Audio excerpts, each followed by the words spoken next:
ನಮಸ್ಕಾರ ಸ್ನೇಹಿತರೆ, videos for ಪಬ್ಲಿಕ್ಗೆ ಎಲ್ರಿಗೂ ಸ್ವಾಗತ.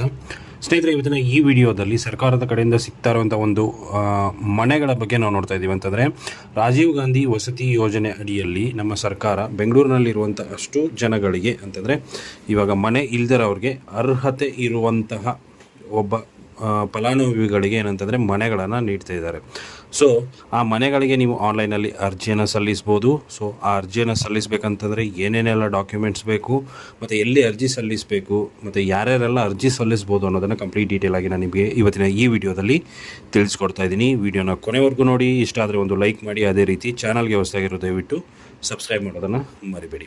ಸ್ನೇಹಿತರೆ, ಹೌದು, ನಿಮಗೆ ಏನಾದರೂ ನೀವು ಬೆಂಗಳೂರಲ್ಲಿದ್ದು ಬಾಡಿಗೆ ಮನೆಯಲ್ಲಿ ಇದ್ದೀರಪ್ಪ ಅಂತಂದರೆ, ಬೆಂಗಳೂರಲ್ಲಿ ಮಿನಿಮಮ್ 5 ವರ್ಷದಿಂದ ಇದ್ದೀರಾ ಅಂತಂದರೆ ನೀವು ಈ ಅಪ್ಲಿಕೇಶನ್ನ ಈಸಿಯಾಗಿ ಸಬ್ಮಿಟ್ ಮಾಡ್ಬೋದು. ಸೊ ಏನೇನೆಲ್ಲ ಡಾಕ್ಯುಮೆಂಟ್ಸ್ ಬೇಕು ಅನ್ನೋದನ್ನು ಮೊದಲಿಗೆ ತಿಳಿದುಕೊಳ್ಳೋಣ. ಸ್ನೇಹಿತರೆ, ಮೊದಲಿಗೆ ಆಧಾರ್ ಕಾರ್ಡ್ ಇರಬೇಕು. ಅದೇ ರೀತಿ ಆಧಾರ್ ಕಾರ್ಡಲ್ಲಿ ಬೆಂಗಳೂರು ಅಡ್ರೆಸ್ಸೇ ಇರಬೇಕು. ಅದೇ ರೀತಿಯಾಗಿ income certificate, caste certificate, ration card, ಅದೇ ರೀತಿ ನೀವು ರೆಸಿಡೆನ್ಷಿಯಲ್ ಸರ್ಟಿಫಿಕೇಟ್ ನಿಮ್ಮ ಹತ್ರ ಇರಬೇಕಾಗತ್ತೆ. ಅದೇ ರೀತಿ ಬ್ಯಾಂಕ್ ಪಾಸ್ಬುಕ್ ಕೂಡ ಇರಬೇಕಾಗತ್ತೆ.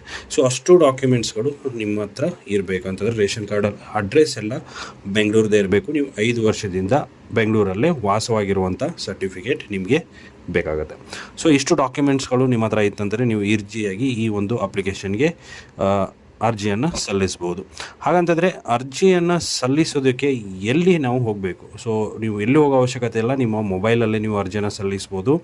ಏನಿಲ್ಲ, ನಿಮಗೆ ರಾಜೀವ್ ಗಾಂಧಿ ವಸತಿ ಯೋಜನೆ ಅಂತ ಗೂಗಲಲ್ಲಿ ಸರ್ಚ್ ಮಾಡಿ. ಸೊ ಅಲ್ಲಿ ಸರ್ಚ್ ಮಾಡಿದ್ರೆ ಅಂತಂದರೆ ನಿಮಗೆ ಅಲ್ಲಿ ಫಸ್ಟ್ ವೆಬ್ಸೈಟ್ ಬರುತ್ತೆ. ಸೊ ಫಸ್ಟ್ ವೆಬ್ಸೈಟಲ್ಲಿ ಬಂತಂತಂದರೆ ಅಲ್ಲಿ 1 BHK 2 BHK ಆಪ್ಷನ್ಸ್ಗಳು ನಿಮಗೆ ನೋಡೋದಕ್ಕೆ ಸಿಗುತ್ತೆ. ಸೊ ನಿಮಗೆ 1 BHK ಬೇಕಂತಂದರೆ 1 BHK ಸೆಲೆಕ್ಟ್ ಮಾಡ್ಕೊಂಡು, 2 BHK ಬೇಕಂದರೆ 2 BHKನ ಸೆಲೆಕ್ಟ್ ಮಾಡ್ಕೊಳ್ಳಿ. ಸೊ ಆಲ್ಮೋಸ್ಟ್ ನಿಮಗೆ ಸಬ್ಸಿಡಿ ಕೂಡ ಸಿಗುತ್ತೆ. ಅದೇ ರೀತಿ ನಿಮಗೆ ಬ್ಯಾಂಕ್ ಲೋನ್ ಕೂಡ ಸರ್ಕಾರದ ಕಡೆಯಿಂದ ಸಿಗುತ್ತೆ. ಸೊ ನೀವು 2 ಆಪ್ಷನ್ಸು ನಿಮಗೆ ಸಿಗುತ್ತೆ. ಅಪ್ಲಿಕೇಶನ್ನ ಸಬ್ಮಿಟ್ ಮಾಡ್ಬೋದು. ಬಟ್ ಏನಂತಂದರೆ ಅಪ್ಲಿಕೇಶನಲ್ಲಿ ನಿಮ್ಮ ಆಧಾರಲ್ಲಿರುವಂಥ ಹೆಸರು, ಡೇಟ್ ಆಫ್ ಬರ್ತು, ಅಡ್ರೆಸ್ಸು ಎಲ್ಲನೂ ನಿಮ್ಮ ರೇಷನ್ ಕಾರ್ಡ್ಗೆ ಮ್ಯಾಚ್ ಆಗಬೇಕಾಗುತ್ತೆ. ಸೊ ರೇಷನ್ ಕಾರ್ಡಲ್ಲಿ ಅದೇ ಹೆಸರು ಇರಬೇಕು. ಸೊ ಯಾಕಂತಂದರೆ ರೇಷನ್ ಕಾರ್ಡ್ ಇಂದಾನೆ ಇದೇನಾಗುತ್ತಪ್ಪ ಅಂತಂದರೆ ಫೆಚ್ ಆಗುತ್ತೆ. ನೆಕ್ಸ್ಟು ನಿಮ್ಮ ರೆಸಿಡೆನ್ಷಿಯಲ್ ಸರ್ಟಿಫಿಕೇಟ್ ಕಂಪಲ್ಸರಿ ಆಗಿರಬೇಕು. ಇನ್ಕಮ್ ಕ್ಯಾಸ್ಟ್ ಸರ್ಟಿಫಿಕೇಟ್ ಕಂಪಲ್ಸರಿ ಆಗಿರಬೇಕು. ಅದು ಕೂಡ ಬೆಂಗಳೂರು ಅಡ್ರೆಸ್ಸಲ್ಲೇ ಇರಬೇಕು. ಸೊ ಇಷ್ಟು ಡಾಕ್ಯುಮೆಂಟ್ಸ್ ಇತ್ತಂತಂದರೆ ನೀವು ಈಸಿಯಾಗಿ ಈ ಅಪ್ಲಿಕೇಶನ್ನ ಸಬ್ಮಿಟ್ ಮಾಡ್ಬೋದು.